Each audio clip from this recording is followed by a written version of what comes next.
And co-accused are fined 350 million shillings after court finds them guilty. Government directs the regional managers from town roads to conduct inspections on culverts and bridges.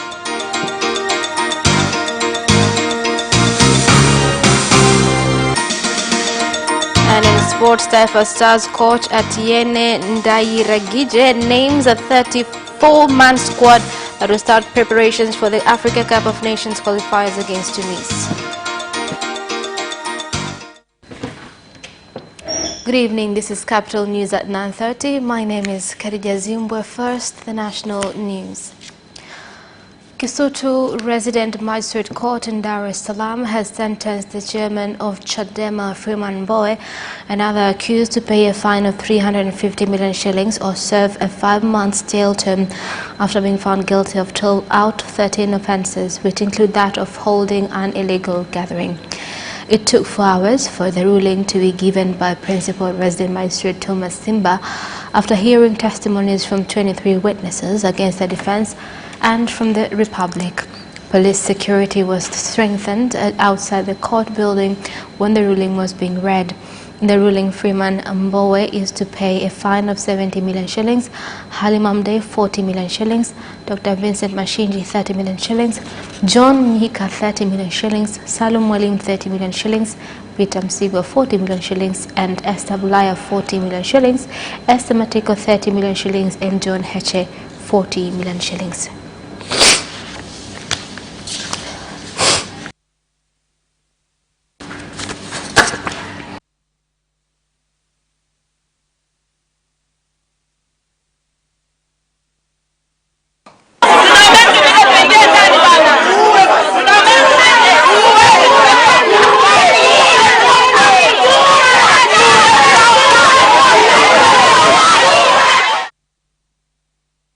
The police force in Ilala has arrested 6 followers of opposition Chadema party after violating a directive instructing them to leave Kisutu Resident Magistrate Court while ruling on the seditious case against 9 leaders of the party was underway.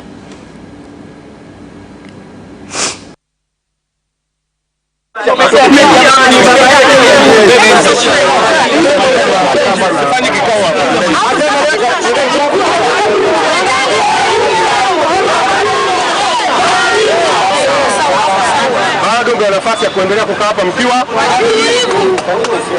naomba msogee kule hapa watu mmoja mmoja.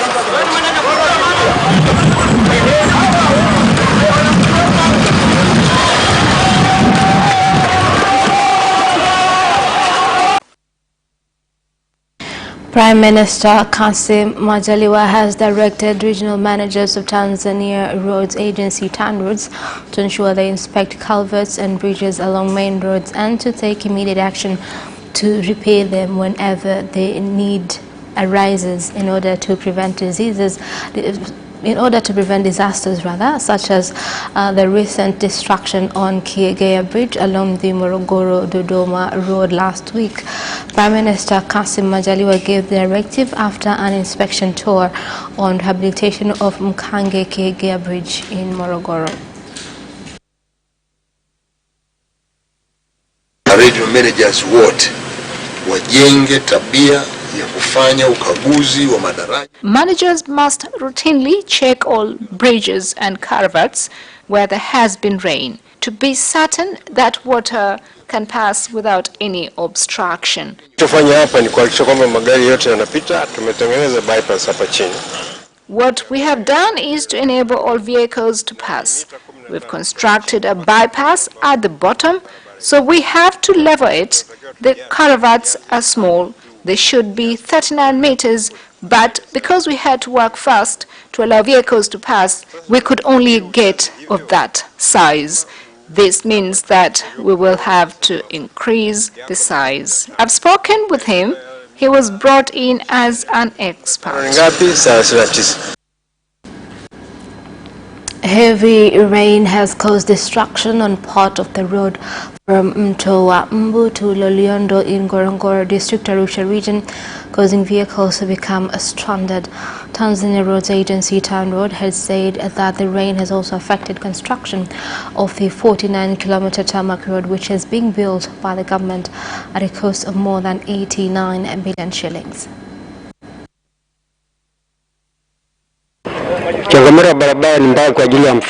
The road has been damaged so much. The damage has been caused by the ongoing rain. We understand the importance of this road in tourism.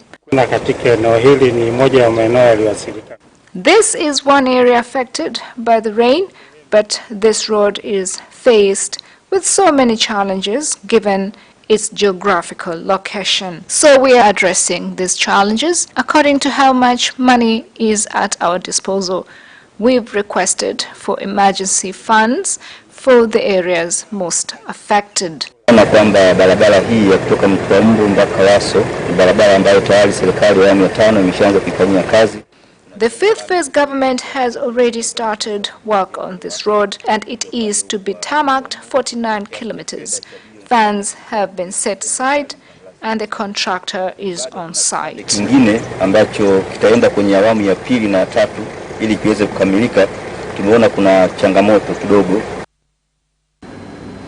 Kishna farmers in Tandahimba, Mtwara region have said that their crops have dried up after using pesticides from Mozambique, which they claim is fake. A team of agricultural stakeholders have visited the area to assess the situation and take measures to address it. Nimepata athari ya kuweza kuathirika mikorosho yangu baada ya kununua dawa kutoka. My crop was affected after I used pesticide from the neighboring country Mozambique. Once I had spread on the cashew nut tree, its flowers and cashew nut shriveled. Lakini pia kwa dozi aliyoitumia. It is clear that the dosage applied was incorrect. It is probable that he used too much. Tumechukua hatua ya kwanza ya kufika kwenye shamba hili na kumhoji mkulima. We've come to the farm and spoken to the farmer, who confirmed that the pesticide used is unregistered and not tried in Tanzania from Mozambique, and the label is printed in a foreign language. Tanzania kama ni kizuri kinafaa kwa mikorosho ya Tanzania au vipi? The Southern Africa Development Community SADC Secretariat has agreed to hold the SADC Ministers meeting on 16th to 18th of March this year through video conference due to threat of the coronavirus. This follows recommendations made at an emergency meeting of Ministers of Health from SADC member countries after some member countries became affected by the virus. Among issues also discussed during the meeting include tourism opportunities in the SADC region. It is about how, as the 16 governments in SADC, we will continue to protect our people from being infected in a way which will not cause panic. But part of what that organization has been doing is now being centralized at the SADC Secretariat. So the SADC Secretariat has established a tourism unit to implement some aspect that RETOSA has been doing. So the member state decided that when we have gone that far, various reasons, we need to focus on priorities in terms of our resources, not to scatter them everywhere, that this organization, we are going to pause it, but the functions we are going to transfer to the SADC Secretariat to continue doing the functions. Underprivileged elderly and those with leprosy at the Kolandoto Village Center in Shinyanga District Council have expressed concern on directives to move them from the center, saying they have nowhere else to go. They have urged President Dr. John Magufuli to intervene so that they are not moved from the center.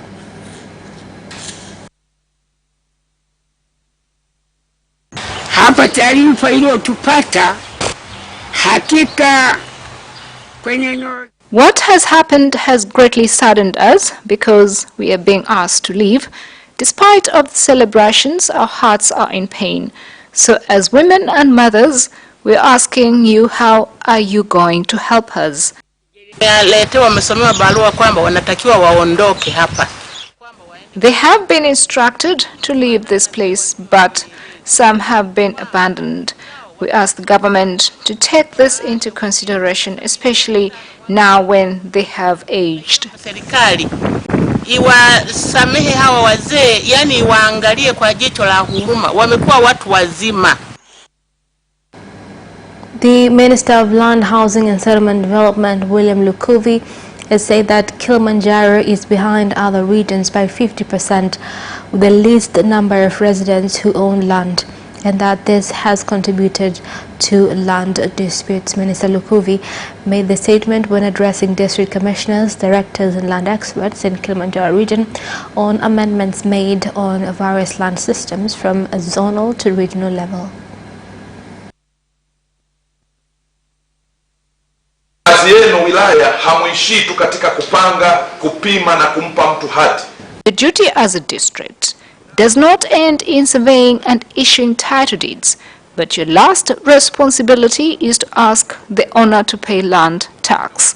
Once you know the magnitude of your job and responsibility too, the law has given you the duty to be land surveyors and managers. Those you issue title deeds to must pay land tax every year. Huduma zitakuwa ni karibu na wananchi na zitakuwa zinatoka kwa wakati. Service has been brought closer to the people. In the past, one had to go to Dar es Salaam and now Dodoma, but now will be accessed in the region. It will be the responsibility of regional or district land officers to deliver title deeds to the people where they are. Applicants will pay at the district, but once ready, title deeds will be delivered to respective areas. This will reduce the cost and make the system more effective. Itaokoa muda wa wananchi wetu, hii itafanya mambo yaende kwa haraka na hii itaokoa gharama. And that is the end of national news. International news follows shortly after this break. The Tanzania Communications Regulatory Authority, TCRA, is calling on all TCRA licensed service providers to participate in the TCRA ICT Awards 2020, which aim to award best service providers in the communications sector. TCRA will award best performers in the following categories: mobile network operators, radio and television, online content service providers, multiplex operators, internet service providers, and postal and courier operators. All TCRA licensees are obliged to participate in this competition for the public to evaluate their performance and commitment. Guidelines for participation can be accessed at www.ictawards.tcra.go.tz. All TCRA licensed service providers should submit participation forms by 15th of March 2020. For more information, please call 080-000-8272. Improve life through ICT for industrial digital economy.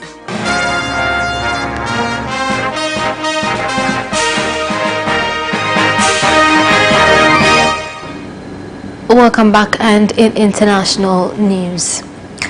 The Independent Electoral Commission in Burundi has removed from the presidential race 4 out of 10 candidates who have returned their nomination forms to the commission, among those in the former president of Burundi, Domitien Ndayizeye. The Electoral Commission said that the candidates can appeal on their removal of the Constitutional Court.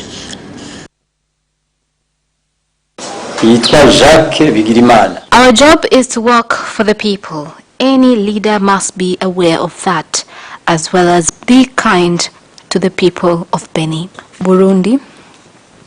There are a couple of candidates from FNL, CPD, FPN Nebeneza, and Kila Burundi Union. Their files were not accepted.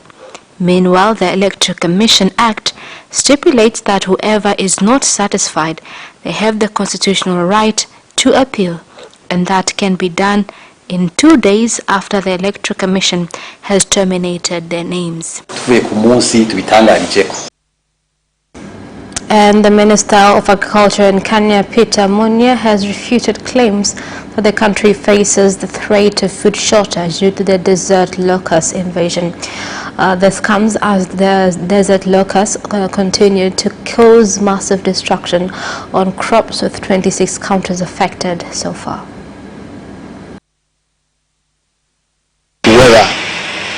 Difficult weather in Mombasa.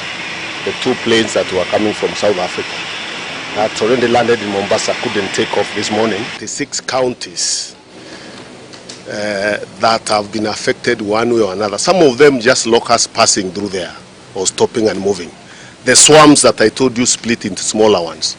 So in the food basket, if you look at counties like counties like Kajiado, Machakos, Makueni, just a small swap dropping there and then moving out. So it's visiting, you would say. But the epicenter of the areas that are actually heavily affected is Marsabit, Isiolo, Samburu, Turkana, and Garissa, in terms of regaining their livelihoods.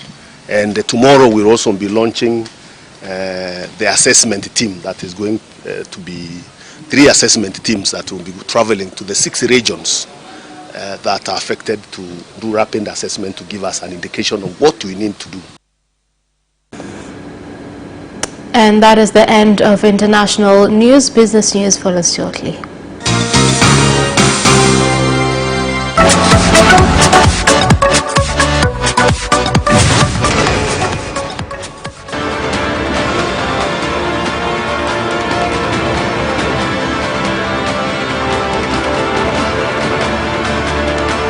Watch Business Edition as we talk to business leaders and experts in sectors that are transforming Tanzania's economy.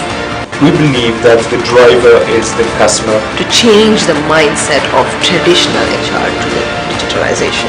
Make sure that everybody can get some access to financial services. And once we understand the vision of our leaders, we then need to be behind them and help them in achieving that vision. Business have involved mercantile operations, trade guilds, or shared agricultural production, infrastructure, construction, financial sectors, tourism, and mining. Business Edition on Friday at 8:15 p.m.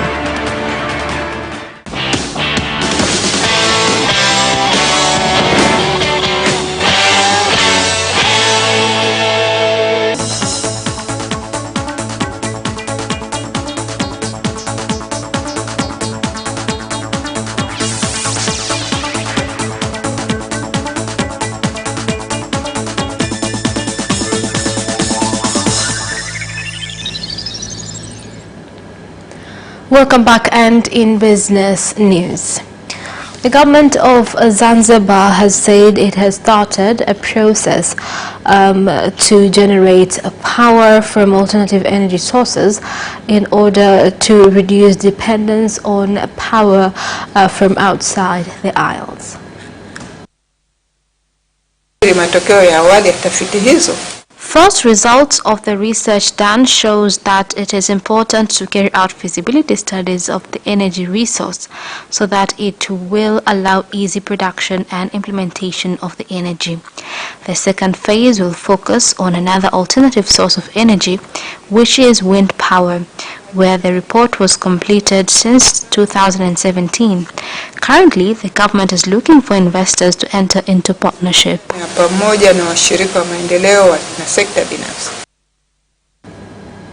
Millions of shillings have continued to be lost in the tourism sector due to lack of reliable internet services in areas where a big number of tourists visit in the country.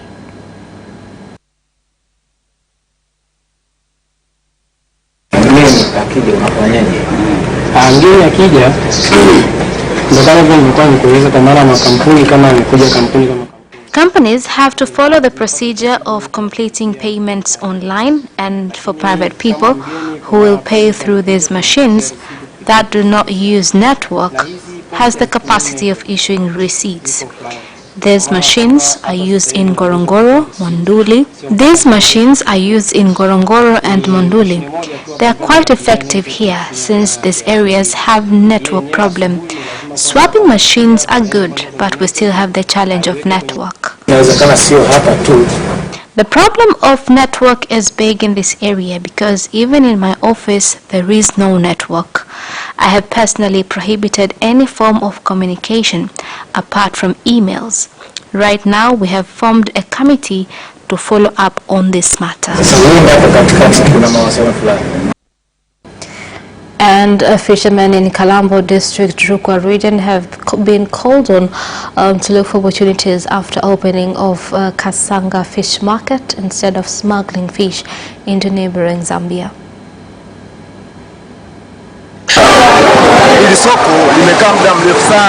It has been a long while since the market was ready, but finally it is launched today officially, meaning that all fishermen shall bring their fish at the market.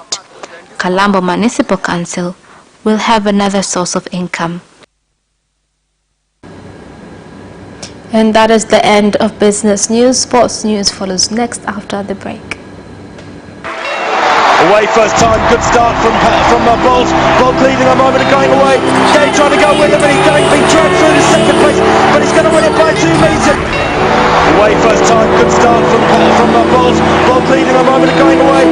Gay trying to go with him, and he's going being dragged through to second place, but he's going to win it by 2 meters.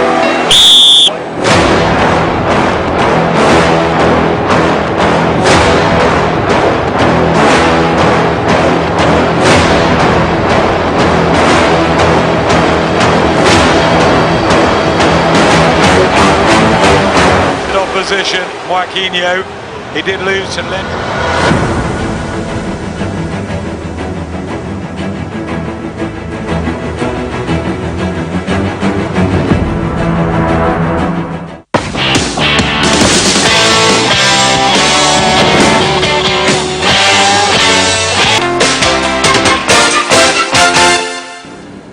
Welcome back, and in sports news tonight.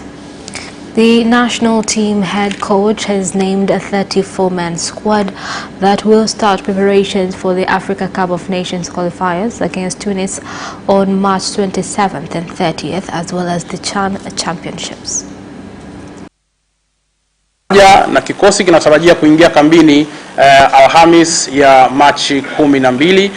The squad will start its camp on 12th of March right here in Dar es Salaam at the Tiffany Hotel. They will have preparations at home, and if there will be any other preparations out of the country, we will tell you. But for now, the preparation will be in the country. Young Africans ambao wametajwa kwenye kikosi hiki wenyewe watachelewa kuingia kambini. The 16th welterweight boxer in the world, Tanzanian Hassan Mwakinyo, has proceeded with training this time under 4 coaches ahead of his championship bout against Jack Culcay from Germany. Kwamba napenda kuwapa update ya maandalizi ya Hassan Mwakinyo mpaka sasa hivi. Hassan Mwakinyo sasa hivi anaendelea vizuri. I would like to update you on the preparation of Hassan Mwakinyo up to now. Hassan Mwakinyo is proceeding well, and he is in Lushoto, Tanga at the Usambara Mountains. He's having physical strength training through hiking before facing Jack Culcay. Hassan Mwakinyo sasa hivi kwamba yuko chini ya makocha wake watatu, akiwepo akiongozwa na Hamis Mwakinyo ambaye ni kaka yake, lakini vile vile tumemwongezea Amos Amoma. La Liga matches will be played behind closed doors until at least 22nd of March, covering the next 2 rounds of top-tier fixtures in the country to try and stop the spread of the coronavirus. Manchester United's Europa League last 16 match against LASK on Thursday will also take place without fans. Real Madrid host Eibar on Friday in the first affected La Liga fixture, where the side's 21st of March game against Valencia also set to take place behind closed doors. League leaders Barcelona's matches in the affected grounds are away to Mallorca and at home to Leganes. In a statement, the league said, according to information from the High Council of Sports (CSD), La Liga matches will be played behind closed doors starting March 10th and for at least the next 2 weeks. La Liga will continue to be in permanent contact with the Ministry of Health and the CSD to follow its recommendations and/or decisions, prioritizing the health of fans, players, club employees, journalists, and etc. due to the COVID-19 health crisis. Barcelona versus Napoli and Bayern Munich versus Chelsea will be played behind closed doors next week as the Champions League continues to be disrupted by the COVID-19 crisis. In a bid to contain the coronavirus outbreak in both Spain and Germany, no supporters will be allowed entry into Camp Nou or the Allianz Arena for the last 16 second-leg ties on March 18th. Barcelona officials attended an emergency meeting with the Spanish Health and Sports Ministries and the Catalan Public Health Body, where they decided a shutout of fans for the fixture against Napoli should be put into place. In Germany, meanwhile, the administration of Bavaria has announced that all major sporting events with 1,000 attendees or more must take place in empty venues, with supporters now banned from watching Bayern defend a 3-0 first-leg lead against Chelsea. And Real Madrid are likely to be without Thibaut Courtois for the second leg of their Champions League last 16 encounter with Manchester City after seeing their first-choice goalkeeper pick up an ultimately injury. The Blancos have confirmed that the Belgium international is nursing a groin complaint. Courtois was able to see 90 minutes of La Liga action against Real Betis on Sunday as Zinedine Zidane's side suffered a shock 2-1 defeat. He was, however, spotted hobbling in the aftermath of that contest, raising fears as to his involvement in upcoming fixtures. A medical tests have now revealed that the 27-year-old will require a spell on the sidelines in order to recover full match fitness. And that sports item ends on News Bulletin for tonight. My name is Khadija Zimba. Thank you for watching and good night.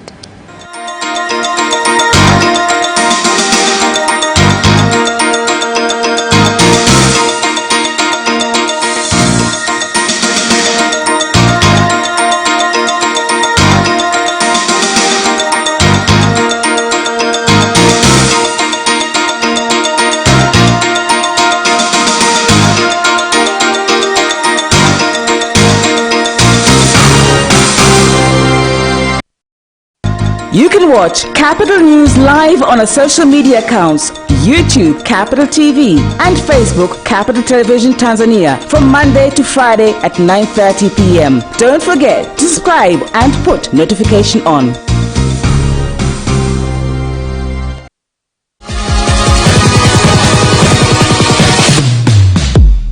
In Sports Gazette this week, the Kariakoo Derby, Yanga versus Simba. Yanga atajikita zaidi kwenye kucheza FA ili aende akacheza mashindano ya Afrika kwa sababu tayari kwenye ligi atakishika nafasi ya pili, bado hataweza kucheza mashindano ya Afrika, lakini kwenye FA kule akishachukua ule ubingwa anaweza kana kucheza mashindano ya Afrika. Kwa na hizi nguvu zao nyingi watazelekeza zaidi kwenye FA ili waweze kushiriki mashindano ya Afrika. Simba watapata ubingwa lakini hawatafurahi kama ambavyo wangepata ubingwa wakiwa wamefunga Yanga. Don't miss Sports Gazette every Wednesday at 7 p.m. only on Capital Television.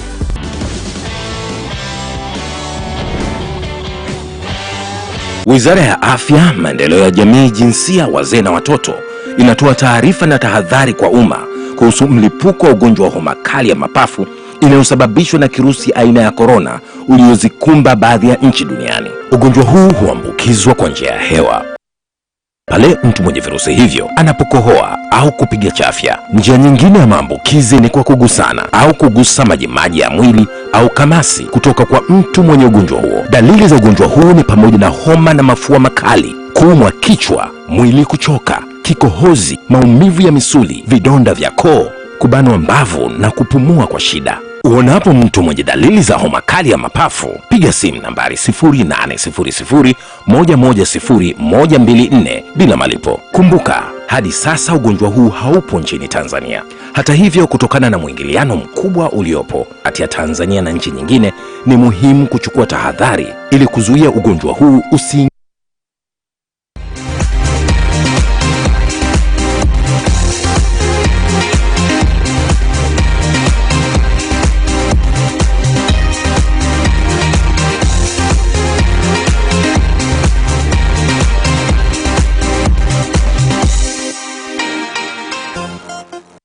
This week on Turning the Spotlight, we bring you more on life under the sea.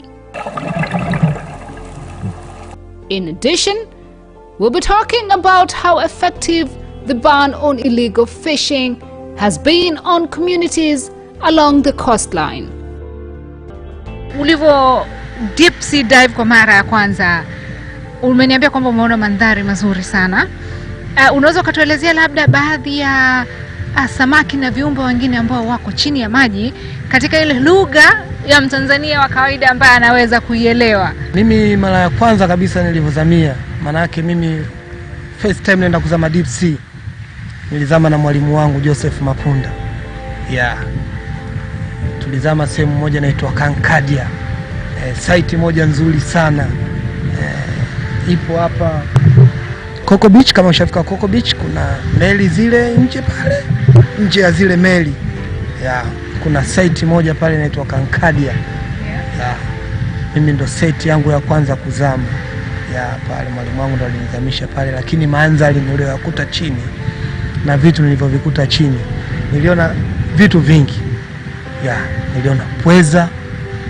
Nadhani pweza kwa Mtanzania wote ukimwambia pweza anamjua. Niliona kamba ambao wazungu wanaita lobster. Kamba. Tuna so mmoja niliona hapa pweza yupo kwenye nyumba yake pweza. Nikaona makundi ya samaki aina ya kolekole, kundi kubwa, kwa sababu tunavozama vile alafu tunavopumua chini ya maji, tunavotoa ile bubbles yake ile, samaki naye anakuja na kushangaa, huyu ni nani ukaja ile kwenye nyumba yangu? Kwa hiyo utakuta kundi la samaki likatujia. Niliona kasa. Kasa wazungu wanaita turtles. Kasa mkubwa tu na hakukimbii. Zaidi ya yeye anakushangaa.